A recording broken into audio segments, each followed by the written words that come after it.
Welcome to the Recruitment Hackers Podcast, a show about innovations, technology, and leaders in the recruitment industry.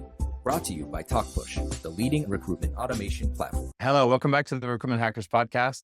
I'm your host, Max Armbruster. I'm delighted to welcome to the show. I don't know if it's the first time, definitely not my first conversation with Mr. Tim Sackett, who is the president of HRU Technical Resources, which is an RPO and staffing business out of Michigan.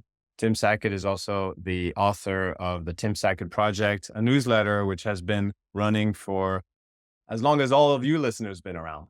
Yeah. How long, Tim? Over 10 years now. I would say probably going on 12, 13 years.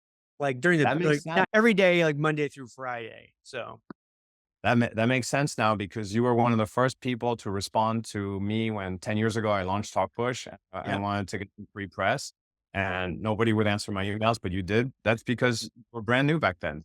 So I would still every week I get startups reaching out, wanting me to show their product. And I'm like, I'm a technologist at heart. Like I love looking at new stuff. And it's actually over the last 15 years, I've grown into this analyst advising angel investor role.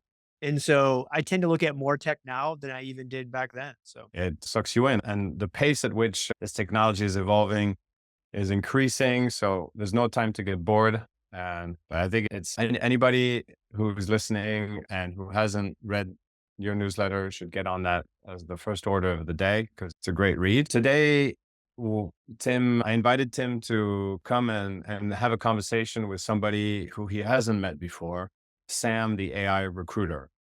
And for those who've been following me, we Talkpush have been working for the last few weeks, few months maybe.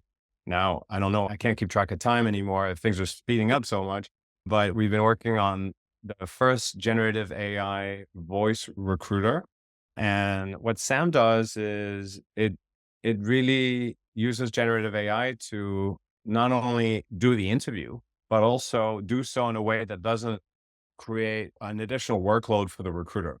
Because you can make AI do amazing things, but if you have to spend 3 hours configuring it beforehand, it defeats the purpose. yeah. So built it so that it really uses the power of generative AI, which is read fast, understand things fast, come up with questions, score candidates without having to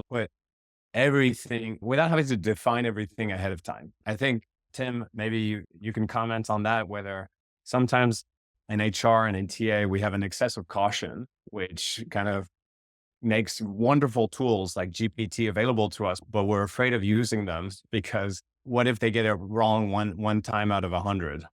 It is interesting. I find the practitioner level or the leader level, they're not as afraid as potentially as what we think. There are obviously some risk adversity there.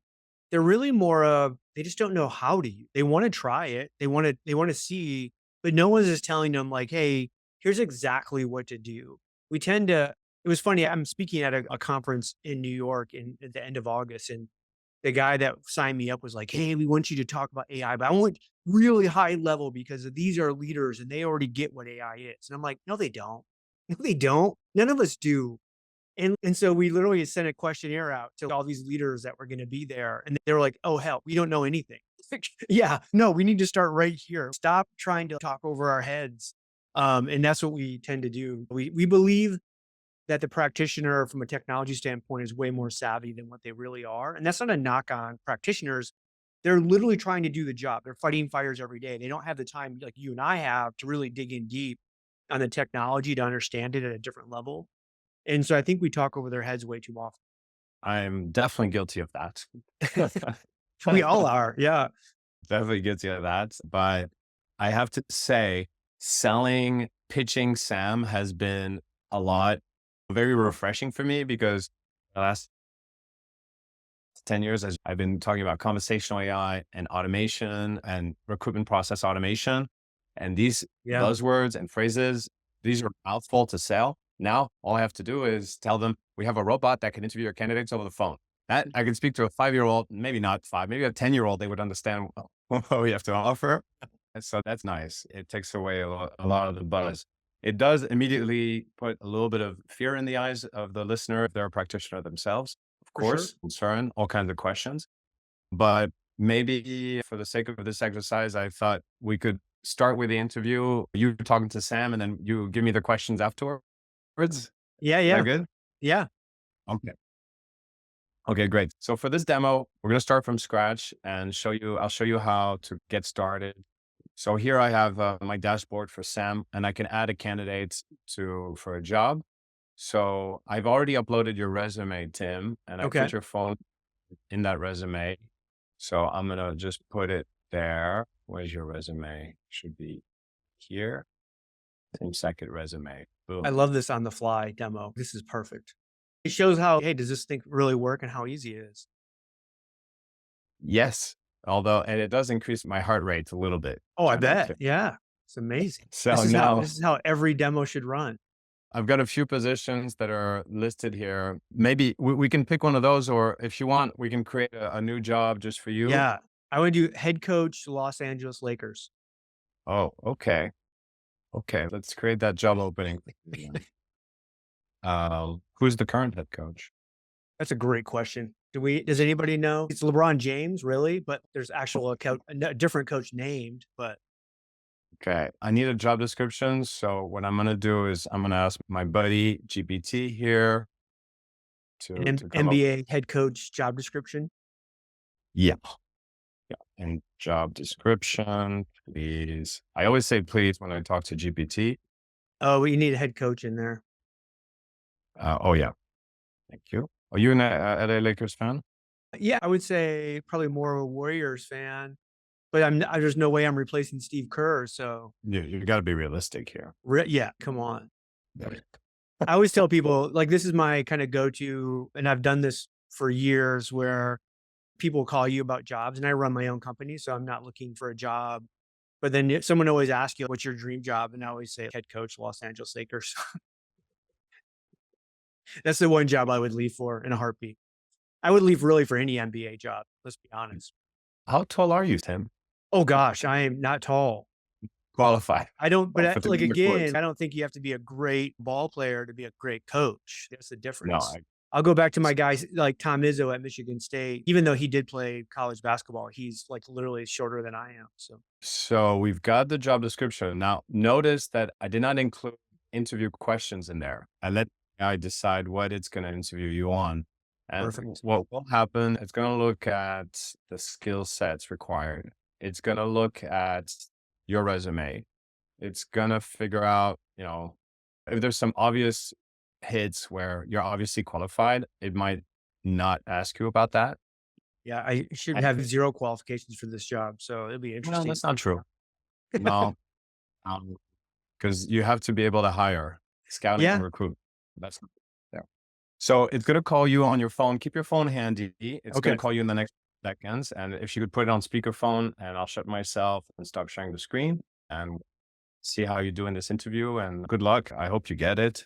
Yeah. What's going to be your first decision as a head coach?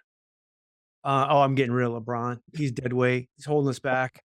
Again, I would say he's the greatest player ever to play it. Even those who love Michael Jordan, I think potentially LeBron, if you're going to start a franchise from scratch, peak LeBron's better than peak Jordan to start a franchise. Now, again, people would argue that one of the top two players in the ever.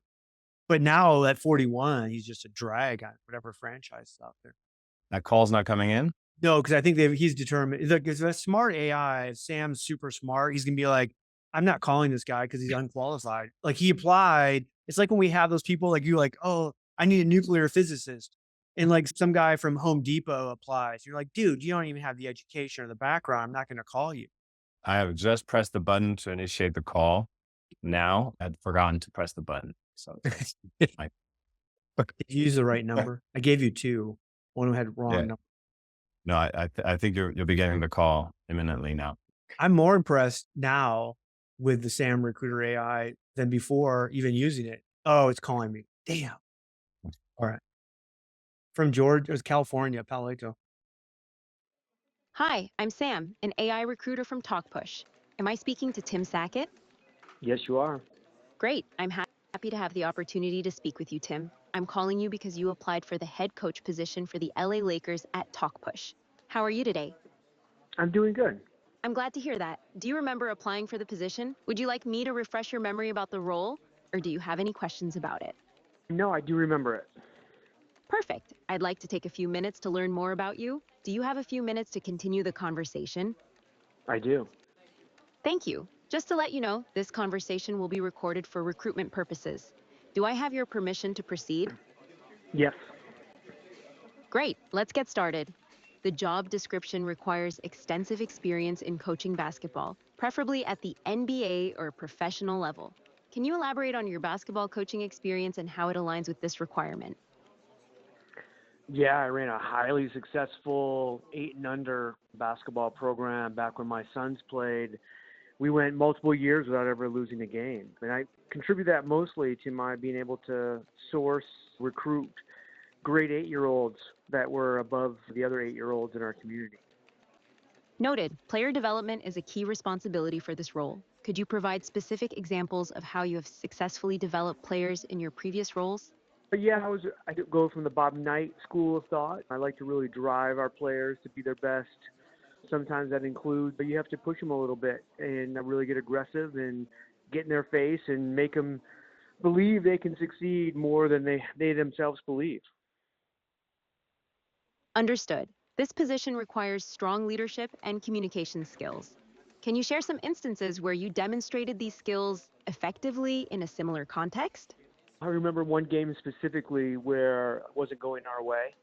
And so I got into it with the ref to get thrown out to motivate my team. And so even though I wasn't coaching, like they all came together because of my outburst and then went on to win the game. Great example. The role involves making real-time decisions during games to adjust strategies. Can you discuss your experience with strategic decision-making in high-pressure situations? Yeah, again, back to another specific game that I was coaching. We had a kid that couldn't really dribble or shoot, and we had to make sure we hit him in the corner and so that the ball wouldn't touch him, so the other kids who were better could actually play more. Perfect. The position requires frequent travel and working evenings, weekends, and holidays. Are you able to meet these physical requirements, and how do you plan to manage work-life balance? Oh, I can't wait. 5-star hotels and private transportation. Sign me up. I'm willing to work 24/7. Noted. Thank you for sharing that. I appreciate you taking the time to talk with me today. Do you have any questions before we wrap up the call? I really would only be interested in a $10 million a year salary, probably a 5-year minimum contract, and a huge signing bonus. Plus, I need like private airline travel. Is that going to be a problem? I understand your interest in those details, but let's focus on the interview for now. A human recruiter will reach out to you with any questions about the offer and contract specifics at a later time. Thank you again for your time today. I wish you the best of luck in your job search. Have a great day. All right. So it is interesting, right? Because clearly I didn't have the background, and like immediately the AI like figures that out. I think people doing that for the first time because we're so used to an immediate like back and forth, the latency is still one that you go, okay, but it's also, I think, in the context of you're talking to a bot. And so like you and expect, right? yeah, no, I have to tell you, Tim, that some of the joys of doing live recording have caught me a little bit disappointed here because the latency is definitely worse than it was yesterday. So I don't know. I don't know exactly what happened there, but you're right that the AI did immediately disqualify you for the job. And I can show you what happened there. That because we've got the grade for how you did on the interview. Yeah. You got 1 out of 5. You're Low like, score, no. Casual approach to transition, unrealistic job application, insufficient. I'm surprised because I didn't even know we could do 1 out of 5. I've never seen a score that bad. I did pick a job I'm totally unqualified for. So that actually was good. What's interesting, I think we do, or we see this, and as a recruiter, we're instantly like, either we go, oh my gosh, this could take my job, or we go, oh, that's never going to take my job. But in reality, what we should be looking at is, imagine most recruiters when they get like they post a job. Let's just say it's like for salesperson, 100 people apply. And what most recruiters do is we go out, we cherry pick a handful of resumes. We look at maybe 15, 25. We'll find 3 or 4 or 5, 10 that look good. We'll reach out to them. We'll interview a handful. We send them out to the manager. The vast majority, 80% or more, 90%, never even get a sniff, don't even get looked at. And in this case, and this is why I'm so energized around things like SAM and AI screening tools, is because for the first time in history, I think we can have like a pretty close to unbiased hiring process, or as close as we can get, where I have 100% of the people now have a fair shot at least getting through that first step, right? And now, if I'm a real recruiter, I'm having like right now, we don't know how many false positives we're going to have when we get somebody on the phone. But with AI, I think we could have fewer and we have deeper conversations. I was just having this conversation with my own team. Like I have a dozen recruiters that work for me, and we just had feedback from a client. And the feedback was for one of our recruiters was like, oh my gosh, like Ellen is like the greatest recruiter we've ever worked with. And I said, that's awesome. I love that feedback, but why do you think that? And she's like, Tim, like every candidate that Ellen sends us, when we ask Ellen questions about this candidate, she always has the answer, which is telling me Ellen's spending enough time with these candidates. And she's also looking at a candidate through the lens of a hiring manager versus a recruiter. But like most recruiters in the corporate side, we're agency, but like most recruiters on the corporate side would never have the time to spend with a candidate to really get to know them. But if you have this kind of this layer of AI that's helping you get to the greatest candidates that you have, now as a recruiter, you have this capacity to actually spend real time. And I think I'm not fearful that AI is going to take recruiters' jobs. I think the recruiter's job is going to evolve into actually really getting to know what's the best talent for us and figuring out that relationship. So often what we see, Max, and you see this, I know, is recruiters are just administering a process. They're not actually recruiting. Yeah, the part where you decide who you're going to work with is from a small group of people who are definitely qualified. That's where the interview is valuable. And I think that the interview is generally best done by the hiring manager himself, the person who's going to be managing that person, or maybe a peer. I think that in a few years from now, the TA organization will not be doing much interviewing, really. Since we're talking about at the executive level, to sure anything. For everything else, I think that the AI has a tremendous advantage. Obviously, on the call that we just did now, there was a performance issue with latency, and you were kind enough to get frustrated with it. But we are at the mercy of our vendors. But also, I mean, this is still early days with this stuff, right? Like you're still going to deal with some of this stuff as we're getting this to push out. It's not always going to be perfect. But again, I deal with like human recruiters all the time. And sometimes they're having a bad day. Sometimes they're coming in the day after their dog died. Like, again, like you're never going to have a perfect, like human recruiters either. And so that's part of this is like going, hey, until we start to test this and push this to the boundaries of where we can get to, you're not going to know what that is.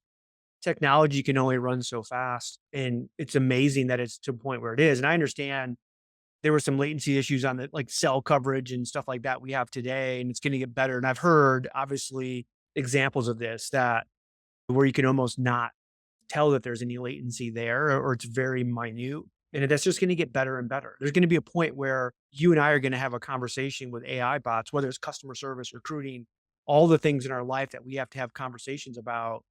And we're not even going to know that's AI.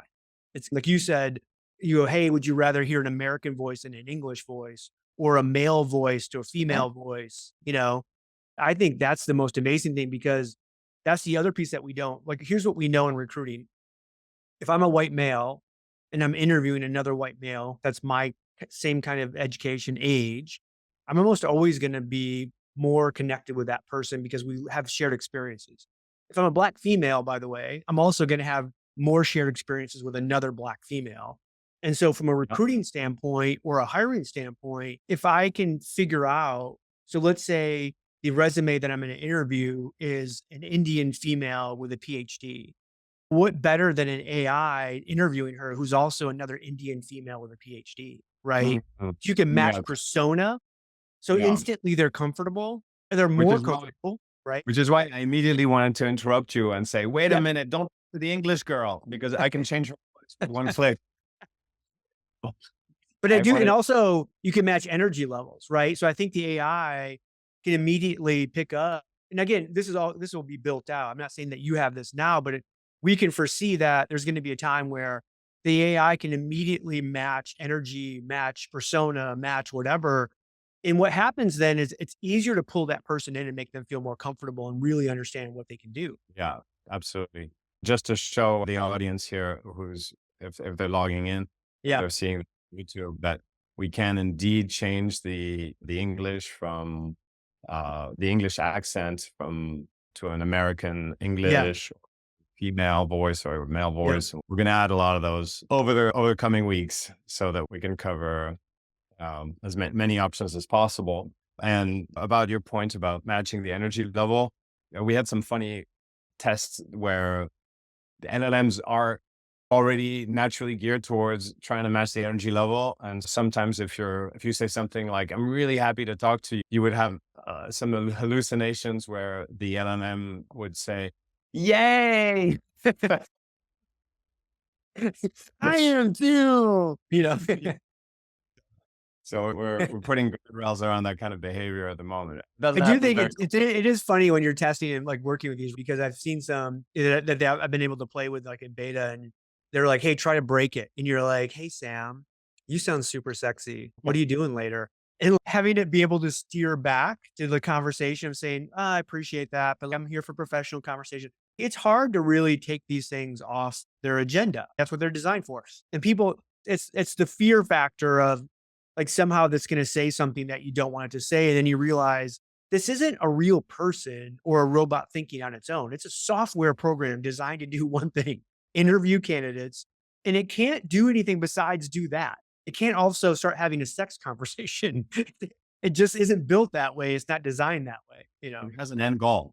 It doesn't really matter how it gets there, but it has an end goal. I have one of my friends who wanted to test it out. So he asked me to do same exercise as you, but he asked me to be, if he could be interviewed to be a performer for the adult entertainment industry. And Sam just went into the interview straight up and was like super professional, asking him about his experience with safety and I don't know, whatever. Yeah. All kinds of considerations that I'd never thought would go into adult entertainment. But they were very rigorous. And Yeah. obviously she kept a straight face because she's a it. Yes. So none of the awkwardness that I would have experienced interviewing someone for that job. And yeah, it is true what you said, for having done a lot of tests myself, that it's hard to break it. And even if somebody asks me, like a big company asks me, "Can you guarantee that it's not going to ask a wrong question or it's going to go off?" I wouldn't be able to give that guarantee. I would say, "Here's the guardrails we put in place. If you can think of a scenario where it goes outside the guardrails, please let me know." Yeah. But we don't come across them. Yeah. So That's the it's thing, not- is it's all about the testing and the guardrails. And I think people don't understand what that even means when you say guardrails. And it's one thing to have a large language model that's trained to interview candidates, and that's exactly what it's designed to do. And the guardrail potentially being another language model that it's literally assessing every single statement before it goes live to say, "Hey, could this be considered offensive for any reason?" And like people don't get that we can make this so safe that, and my thing is, this is exponentially more safe than a real person, because I don't care how great of an experience of a recruiter you are, everybody can get triggered by something. And the reality is the AI can't be you can make triggered. a bad joke. Yeah, We're dads. Dads make bad jokes all the time. all the time. And the AI can't be triggered. Like it's not programmed that it can be triggered, but I can trigger the best recruiter in the world. And we tend to think of the worst case scenario when we never even think about the worst case scenario of our own recruiters. And like, again, being a business owner, being someone that's worked at enterprise TA and HR levels and executives, I can tell you, I've had candidates come back and say, "Your recruiter said some really offensive things to me."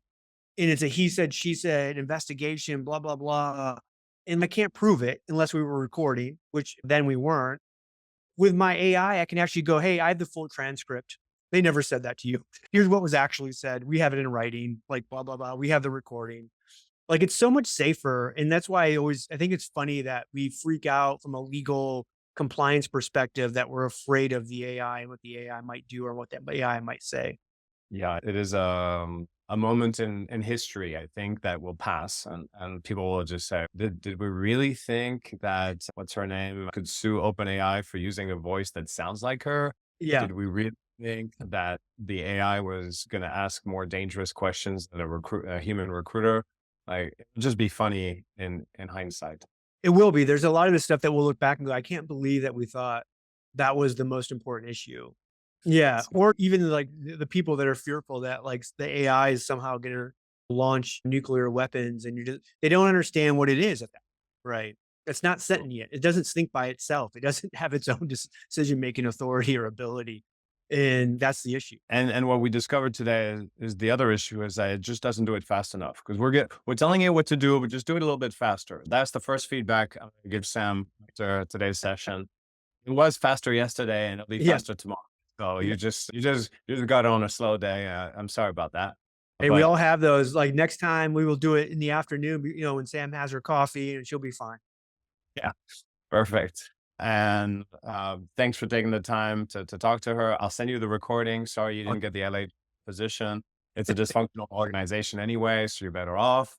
And thanks for all the insights and encouraging the audience to get on the AI train before it passes them by.